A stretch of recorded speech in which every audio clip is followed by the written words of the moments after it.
Why should we care about free speech? On college campuses, students clamor for restrictions on speech that they consider offensive, hateful, or disturbing.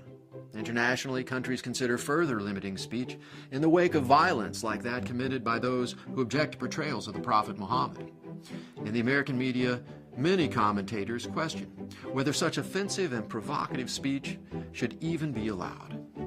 And why should it? What good does it do to let people offend others' deeply held religious beliefs? What good does it do to allow people to say racist or bigoted things? What about homophobic slurs, or remarks demeaning towards women, or any other nasty, hateful comments that you can imagine?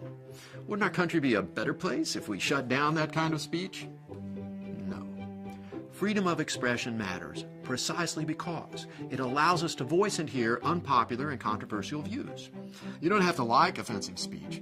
In fact, you should feel free to vigorously denounce and criticize speech that you see as wrong. But when people resort to force to prevent or restrict expressions that they disagree with, they undermine the very principles of freedom and tolerance that they claim to defend. When we allow the open expression of hateful opinions, we create opportunities to publicly refute them. The U.S. Supreme Court has upheld the right of neo-Nazis to march through Jewish neighborhoods while expressing acutely offensive and distressing views. But when such ugly demonstrations have taken place, much larger counter-demonstrations have arisen in opposition. The result? Greater awareness about the importance of taking a stand against hate. Allowing offensive speech also matters because it promotes the progress of human understanding. Some expressions, once widely denounced as offensive or even dangerous, have won vindication and become received truth. Whether it was scientists like Galileo challenging religious dogma about astronomy, abolitionists calling for the end of slavery, civil rights leaders demanding an end to Jim Crow laws, or gay magazine publishers whose work was labeled obscenity. Speech that authorities once tried to censor has instead contributed immeasurably to our culture.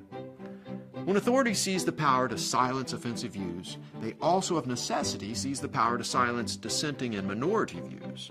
In effect, censors pursue a policy of ignorance by design. That's why smart societies respect freedom of expression, even when, especially when, it causes discomfort and offense.